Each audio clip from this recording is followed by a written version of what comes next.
नमस्कार, आपण पाहताय मुंबई तक. माझं नाव कमलेश सुतार. महाराष्ट्र डायरीच्या नवीन भागामध्ये आपल्या सगळ्यांचं पुन्हा एकदा स्वागत आहे. या सदरात मी तुम्हाला सांगत असतो महाराष्ट्राच्या राजकारणातले, महाराष्ट्राच्या राजकारण्यांचे काही आठवणीतले किस्से, काही आठवणीतल्या गोष्टी. मंडळी, राष्ट्रवादी काँग्रेस पक्षाचे अध्यक्ष शरद पवार गेले काही दिवस रुग्णालयात भरती आहेत. त्यांच्यावरती एक छोटी शस्त्रक्रिया करण्यात आली. पित्ताशयाचा त्रास होत असल्यामुळे खरं तर शरद पवारांना ॲडमिट करण्यात आलं आणि त्यांच्यावरती नंतर शस्त्रक्रिया करण्यात आली. खरं तर ही छोटी शस्त्रक्रिया होती. पवारांना याच्यापूर्वीसुद्धा काही वेळा मोठ्या आजारांचा सामना करावा लागला आणि सगळ्यात महत्त्वाचं म्हणजे शरद पवारांनी कॅन्सरसारख्या एका दुर्धर आजारावरती मात केली आहे. शरद पवारांना इतक्या मोठ्या आजारावरती मात करण्याची प्रेरणा नक्की मिळाली कुठून? खरं तर जेव्हा डॉक्टरांनी त्यांच्याकडे अत्यंत कमी वेळ आहे असं सांगितलं असताना देखील पवारांनी आपल्या दुर्दम्य इच्छाशक्तीच्या बळावरती कॅन्सरवरती कशी मात केली, त्याच्या मागे एक प्रसंग आहे आणि तो प्रसंग कुठला हे आज मी तुम्हाला महाराष्ट्र डायरीच्या या भागात सांगणार आहे.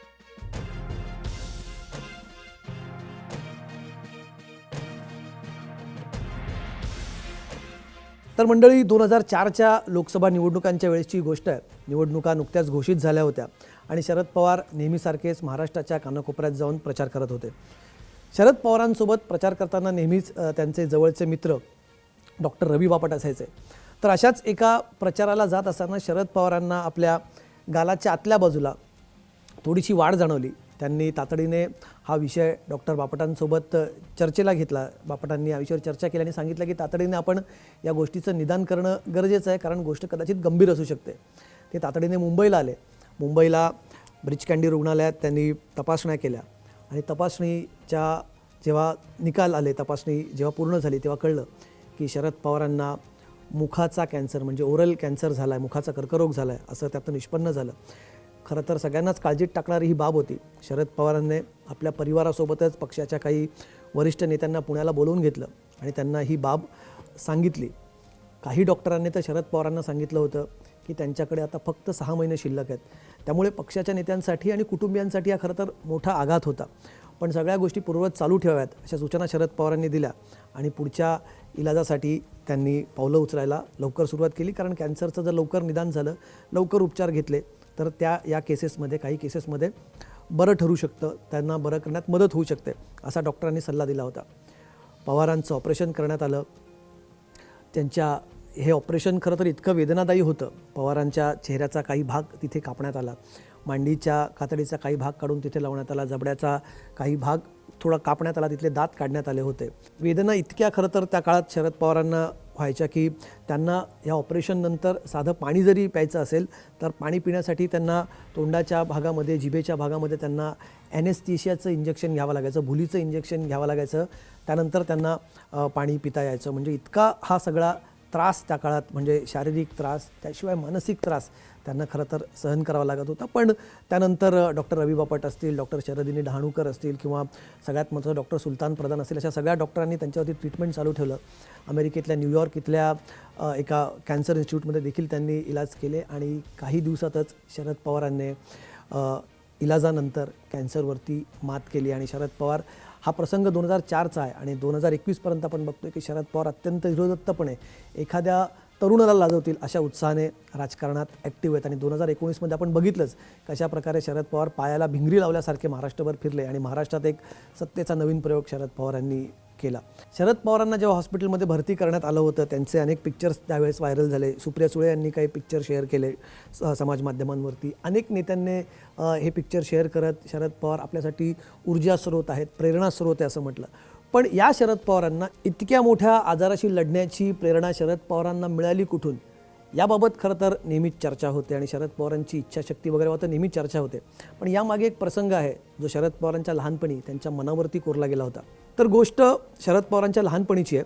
शरद पवार लहान असताना त्यांच्या मूळ गावी म्हणजे काठेवाडीला, आपल्याला माहिती की गावामध्ये एक देवाला सोडलेला वळू असतो. हा वळू जसा अनेक गावांमध्ये असतो तसा शरद पवारांच्या काठेवाडी गावातही होता. आणि जनरली हा वळू गावभर फिरत असतो.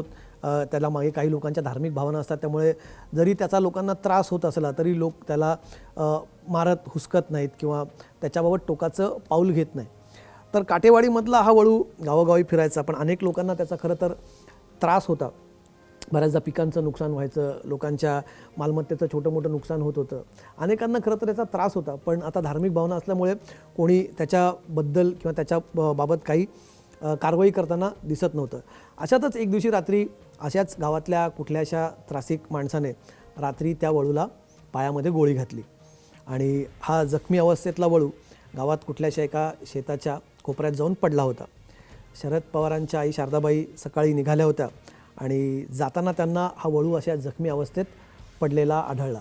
तर साहजिकच हे जनावर रोज गावात असल्यामुळे त्या वळूच्या जवळ गेले आणि आस्तेवाईकपणे त्या प्राण्याच्या अंगावरनं हात फिरवणार तोच त्या वळूने त्यांच्यावरती हल्ला केला. जखमी अवस्थेतला हा वळू होता. अर्थातच प्राणी जेव्हा जखमी होतात तेव्हा ते जास्ती आक्रमक होतात. तर या वळूने शारदाबाई पवारांवरती जोरदार हल्ला केला. आपल्या शिंगांनी, आपल्या पायानं त्यांच्यावरती त्यांना ढुशी देऊ लागला. त्या एका बाजूला जाऊन पडल्या तरी वळूने त्यांच्यावरती हल्ला सुरू ठेवला.